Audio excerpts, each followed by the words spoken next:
ભારત એક કૃષિ પ્રધાન દેશ છે. દેશના ઘણા લોકો ખેતીકામ પર નપતા હોય છે.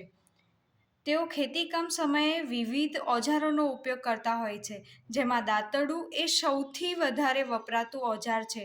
કેટલીક વખત આ ખેતીકામ સમયે નાના મોટા ઘા વાગી જતા હોય છે, ત્યારે તેમને તુરંત પ્રાથમિક સારવાર નથી મળતી હોતી.